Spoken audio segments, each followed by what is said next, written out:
Good morning, Enid. Thank you for joining us today, Thursday, December 29th. My name is Jomar Ortiz, and I'm filling in for Steve Kime this morning. We're very happy that you're joining us for the last show of the year 2016. So grab a cup of coffee, Enid. It is time to rise and shine.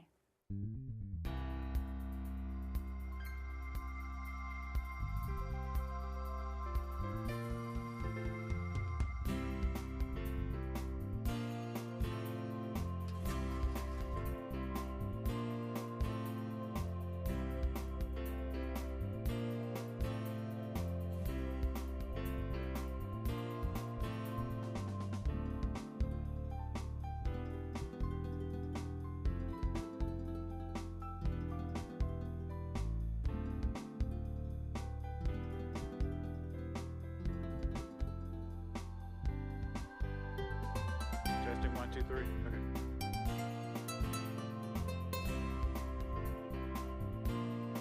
Stand by. Everyone ready. Stand by at 5, 4, 3, 2, 1, and cue. Good morning, Enid. Welcome back. We are glad that you're joining us on the last show of the year. I cannot believe it. Now, if you're wondering how the temperature is, the current state temperatures are shown on the screen. You can see that it's about 33 degrees in Bison. Similar to Enid, it is about 31 degrees in Enid. Bowlegs, 39 degrees. I've never been to Bowlegs, I have to say that. Bray, it's 43 degrees in Bray, 49 degrees in Boswell. Bernice, I hope I'm saying that correctly, that's 34 degrees. I have not been there. And Balco, it's 27 degrees in Balco. I've driven through Balco, I believe. So there you go. I can say that I've been through one of those places. Now, if you're planning ahead for the weekend, for your New Year's Eve and New Year's Day, this is your forecast. It's gonna be gorgeous. It's gonna be a little bit windy tomorrow, Friday, with a high of 57. It's gonna maintain that high throughout Sunday, pretty much, and the lows are gonna be on the 30s. So it looks like a wonderful, wonderful weekend. It doesn't look like winter at all. I have to say that's my kind of temperature. Now, we just want to remind you of the holiday schedule. The city offices will be closed on January 2nd. That's this coming Monday. And as you can see on the screen, these are the other city library, recycle center, and landfill, Enid Transit, and trash pickup. Those are going to be closed as well. If you have your trash pickup on Monday, I believe it'll pick up on Wednesday. It's the makeup day. So there you go. City offices close on January 2nd. Now, remember that you can send us your pictures of your pets, of your vacations, of your holidays, at Enid, gme@enid.org. And I believe we have some pictures today. And AJ provided pictures of his kitties. There you go. Aren't those beautiful? They're very cute. So there you have it. Please send us your comments, questions, suggestions, or pictures to gme@enid.org. Now, if you're planning ahead for your coming weekend or for the coming months of this new year, the Event Center, the Central National Bank Center, has many, many events happening. And to tell us more on that, it's Brooke Bodie with Brooke is Back.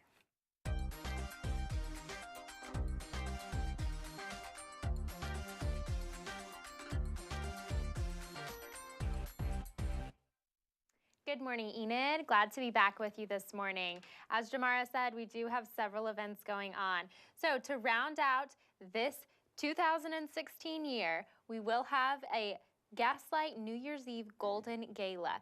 That's going to be on New Year's Eve, and they will start out the new year in the Grand Ballroom at the C&B Center. So tickets are available, and they will allow walk-ups as well. So you can visit our website or gaslighttheater.org for more information on tickets. Hope to see you there. And then to start out 2017, we will have the Championship Bull Ride, Battle on the Great Plains. That's January 7th at 8 p.m. and tickets are available for that event as well. Then we'll have Harlem Globetrotters back again this year. We're excited to have them on Thursday, February 7th or 2nd at 7 p.m. and that will be the Harlem Globetrotters. Then we'll have for our the last one I'll be announcing today our Better Tour Together Gaither Vocal Band. That's going to be on February 23rd at 7 p.m. This group has won 2 Grammys, 17 Dove Awards, and 19 of their 29 albums have charted. They also have 10 DVDs, and this band started in 1981. So we're really excited to have this group with us. Thank you, and back to you, Jamara. Thank you, Brooke. So many events happening in Enid. Thank you for sharing that information, Brooke.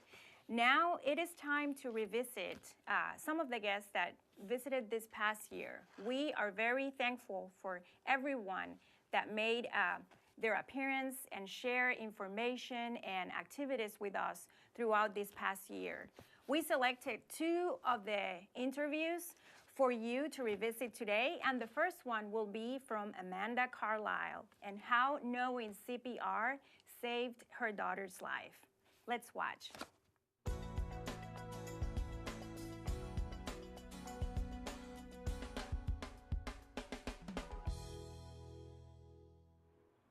Good morning, Enid. Our special guest this morning is Amanda Carlisle. Amanda visited with us about a year ago, and she talked about how knowing CPR saved her daughter's life. Amanda, thank you for joining us today. Thanks for having me. Your daughter, Britton, you were mentioning she's 4 years old now? Yes, she had a birthday in March. In March. Can you share with us what happened this past year after this big experience? How's the family doing? We are so well, but it has not been an easy process. It was quite difficult for about the first 6 months. We had a lot of PTSD in our family, and that's kind of taken a process. I went through some brain therapy to get past some nightmares and some sensory issues, and so we did that. And B had a lot of nightmares right kind of at the beginning, a little bit of fear of water. Mainly she just wanted her floaty. So as long as she had her floaty, she was good to get in the swimming pool. So it wasn't just flat out refusal to go into the swimming pool. She just very much wanted her floaty, which was a good thing because that's how she ended up in the pool in the first place, by refusing the floaty. And our oldest daughter, she was just within arm's length the day of the accident. So she was very, very close and witnessed a whole lot. And so she battled through a lot of nightmares and just anxiety when we were in the swimming pool. Ava really would get a little bit nervous, yeah. But a year later, we are very, very, very good. Very That good. is wonderful to hear. Yeah. And Amanda, for those of our people that are watching our show this morning and they're not too familiar with what happened, last year your youngest daughter, she almost drowned in your grandparents or your in-laws' house, right? In their pool. And Amanda, you rushed to her, and because you knew CPR, you saved your daughter's life. And that's what we're celebrating today, that Britton is good, is healthy, and excuse me, and that your family has moved through that experience. We have. I didn't realize that the anniversary of her accident was actually during CPR Awareness Week. Wow. A lot of irony in that. So her accident was June 5th, and CPR Awareness Week runs from June 1st through the 7th. So that was a funny, you know, to come Right. up on the year and then to realize it was during that week of Awareness Week. And so it kind of cemented it even more in us that it's such a necessary skill for parents and grandparents, caregivers, really anyone, Right, you know, that right. we're able to be prepared at a time of great need. Because I think that I don't know that we would have the same story today Right. if I didn't know what to do that day. You And know? and the thing is that this sort of accident can happen to anybody Can. in a brief moment. Things can change. They do. They Quickly. do. They do. Yeah. We are safe swimmers. We're careful. We obey swimming rules. You know, we swim every day, and if one person gets out to go to the bathroom, we all get out to go to the bathroom. And so, we were not careless swimmers. I had an obstinate 3-year-old that day, and Right. she didn't follow instruction and didn't follow rules and snuck away. And it happens anywhere. It can happen to you in the store. You know, your Right. kids will get away from you in the store. We've had instances where your kids get away in your own house, where you can't find them in your own house. You know what I mean? They're hiding, and Right. so Right. this that's can true. happen to anyone. It can happen anywhere, and just through the grace of God, I was prepared that day. You know, I was prepared. I wouldn't have been prepared if that had happened a month before that. You know. Wow, that's incredible. It is. That is incredible. It is. And now you're telling us that she swims She now, swims. and Yeah. she has a favorite activity that she does in the water. Her favorite activity is to belly float. And I hate that activity. And every time we get to that portion of her swim lesson, I'm at the edge of the pool. I really just want to pull her out or scream, you know. Right. It's very, very difficult to watch. Her lessons are very hard to watch, but they're so good for me too. You know what I Right, mean? They're so right. good for It's me. helping her, and it's helping you and your entire It family. is. It's very overcome therapeutic. this fear of water. It is. Um, But she's good. We actually have a lesson today. We do private lessons in the same swimming pool that it happened in, and we have a girl that comes to us, and she's working hard to help B, and B is determined. She wants to learn to swim without that floaty. She doesn't want that floaty. She respects the floaty, Right. but she's ready to swim like her sisters.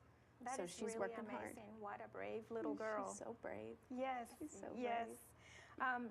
Now, what lessons did you and your family learn after this experience? We have learned that you have to take it upon yourself to be prepared. I'm so thankful that in an emergency, I didn't have to wait for help, that I was in a situation where I could help myself. And I was an unprepared mother before, and I didn't know I was unprepared. And so now that I've learned CPR, I'm prepared not just for my family, but my friends' families and families around me. So that was the first thing, is to be proactive as a parent. And I wish I had learned it before. We have 4 children, and I should have learned CPR with my first kid, and I didn't. And so that's one thing that we've learned. Another thing is people say this, but I feel like we are truly living it, is that you can't take one day for granted, that we are not promised tomorrow. I'm not promised this afternoon, but Right. That is but true. we just cannot take anything for granted, that we have to make sure that we are living in a way that is healthy for our family, and that as a family that we are glorifying God in everything that we do, and we are savoring tiny moments. Like, we savor a trip to the park more so now than we did before. Right. And we're enjoying holidays, I feel like, better than before, because we almost lost one, you know, and we are still a family of 6, and I can't stop smiling about it, you know. It's so and it's a good. wonderful reason to It smile. is. Yeah. It's so good. It's so good.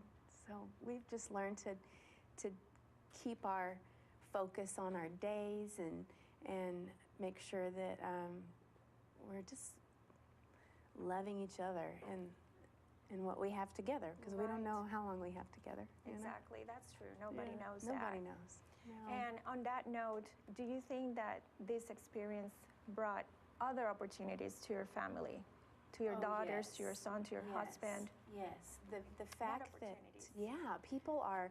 We have friends that are learning CPR that wouldn't have before, and organizations have offered CPR training at low cost or even free because of this story, because they want to get people prepared, and that has been such a blessing for us that Britton's story is not just a great story, but it's life-changing for people, that people are walking away more prepared, that Right. moms and dads and grandmas are making sure that they're prepared in the horribly unlikely event that would happen. Right. But it's given a great opportunity for us to share just our faith as a family. We are very much rooted in Jesus, and it's given us such opportunity to share just joy and the love of Christ with a lot of people, So How wonderful it's that good. you're able to carry this on Yes, yeah. to others. Yeah, so we that are is not wonderful. down in the dumps about this. Like this is a good story, and we came out on the other side just so good and much better as a family. I And feel you like. know what I like about this and your attitude is that you're taking this as learning a lesson and Yeah. not being hard on yourself or your family or anyone, because again, this can happen to anybody. And because you were prepared, Yeah. it made a big difference. It did. So very important to know CPR, very Yes. important. Are you the only one in your family that knows CPR, or everyone? Everyone's learning it. My husband knows Yes, it. I I feel imagine. like, at what point can my 9-year-old learn it? You know what I mean? Like, how soon can she learn Yeah. it? And we want to Exactly. make sure that everyone is prepared. And even the people that we used to swim by ourselves a lot. That was probably one pool safety rule that we weren't great at following. I would go with my kids swimming all the time by ourselves at my in-laws, and we've altered that. We want to make sure that we have extra eyes there with us, Yes. and just we're so thankful that my mother-in-law was there that day, so she was able to call 911, and she was able to wrangle kids while the police were there and the paramedics were there, and just want to make sure that we're always on top of our game, always have our head on our Right. shoulders, and Right. and know what's going on around us, and being smart as we're.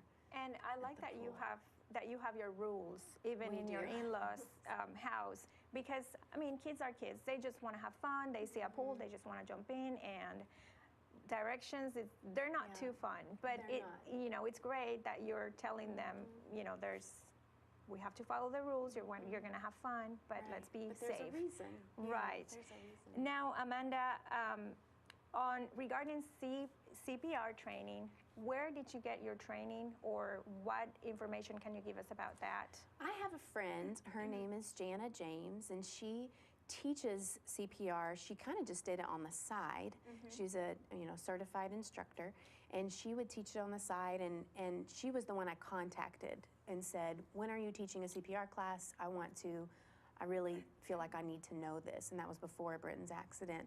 And she had a class coming up pretty soon, and so I went to her class just at, she had an exercise studio at the time, and that's where I learned. But now she teaches it through Autry, and that's where a lot of my friends have gone. So the friends that have learned CPR here in Enid, they have gone to Autry to learn it, and then our friends outside of the Enid community have gone to either Votex, certain hospitals will offer it. Some of them have even gone to the Red Cross to learn it, and it's incredibly inexpensive when you compare it to your trade-off, Yes, exactly. Yeah. You cannot place You can't. a cost on No. your loved ones' Right. lives. Right. That makes a big difference. Right. Now, if you want to know more information about CPR, you can also contact the Red Cross, and the information is on the screen. You can contact www.redcross.org or the number on the screen.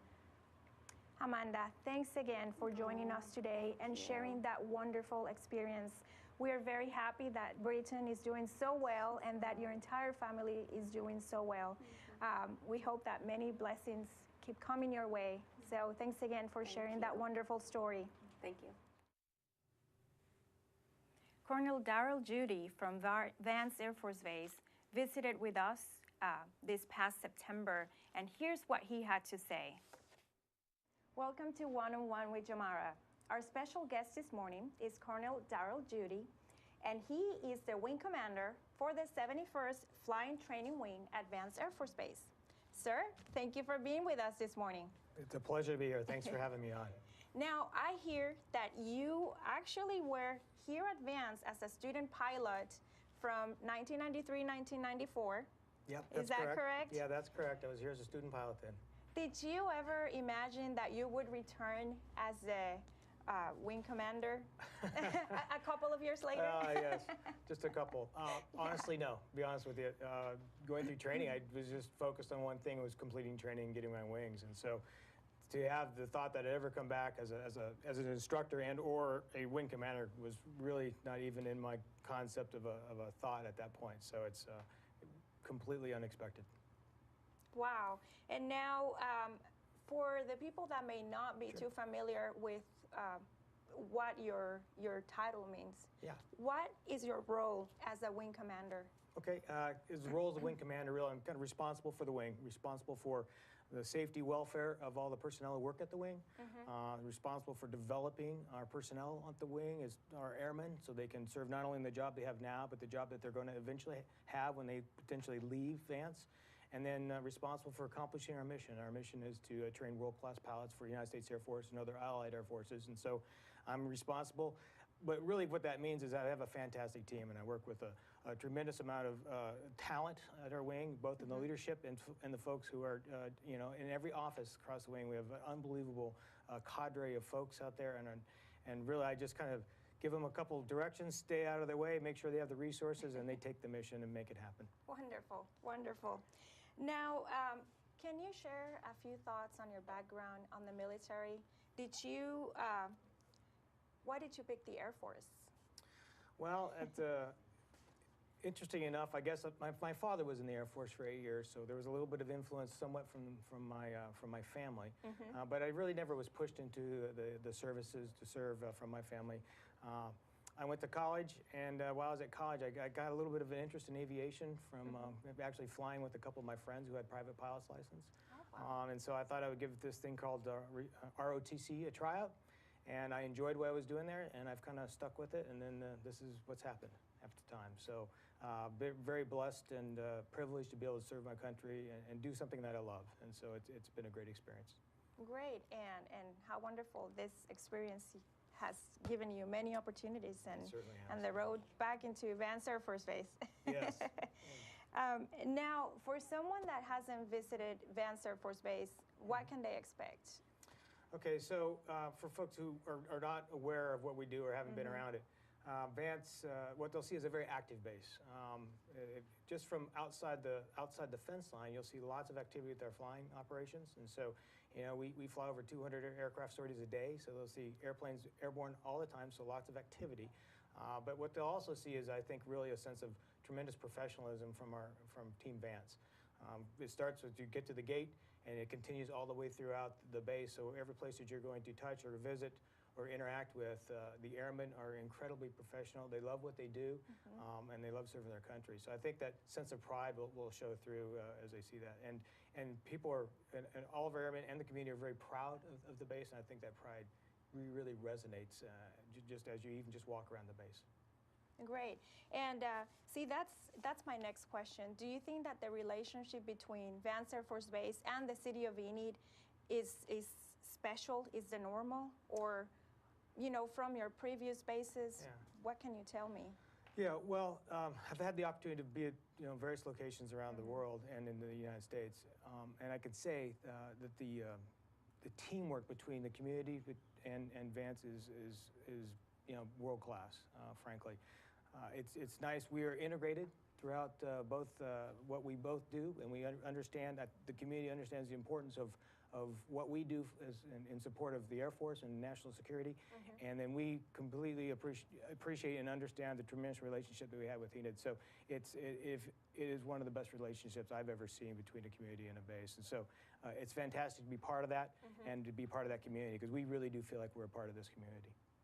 Well, that's wonderful to know, and we hope that it keeps happening that way for Us many too. years to come. Us too. Now, what challenges do you personally face when following a previous wing commander? Okay, well, in the Air Force, we do a lot of, we transition quite a bit.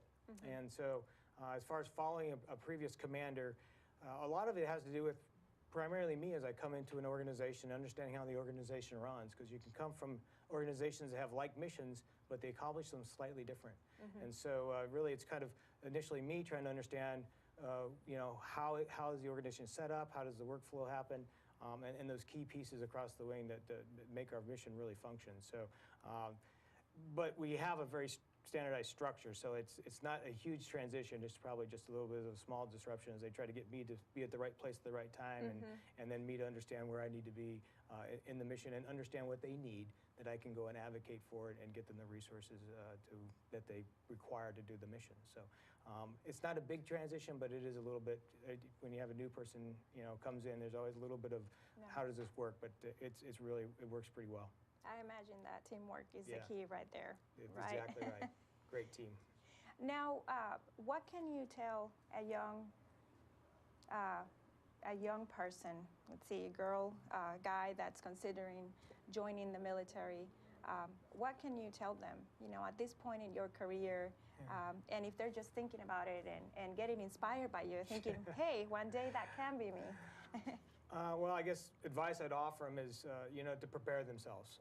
And that would go for any career that they would potentially choose, but to, prepare themselves both academically, so they can go and pursue whatever they want to give themselves options. And then if they do that, I would highly recommend to look at the armed services. In particular, I'm a little biased towards the Air Force. We're a technology force, and so we love to have folks who are interested in science and technology, because we not only do we fly airplanes, but we're involved in the space. We have cyber, and there's a tremendous amount of opportunities in all those domains that we call them. And so I would encourage them to go take a peek at that, because really there's tremendous advantages to coming into the military, and then you get a lot of sense of satisfaction when you serve. So at the end of the day, I think if they prepare themselves both mentally, physically, and academically, they'll have tremendous options if they choose to come into our armed services. Great information. Now, if someone wants to know more about Vance Air Force Base, you have a website. We do. We have it on the screen, and it's Great. vance.af.mil. There's also a phone number, and you can learn more about what's going on at Vance. So please visit the website if you have any additional questions. Now, Colonel Judy, thank you very much for visiting with us today and for sharing your experiences with us. You're welcome. It's a pleasure to be on. Thank you very much. Thank you. Don't forget about our pets. The number to call is 249-4910. Thank you for watching. We hope that you have a happy new year. Have a happy new year. Thanks for watching, Enid. Make it a great day.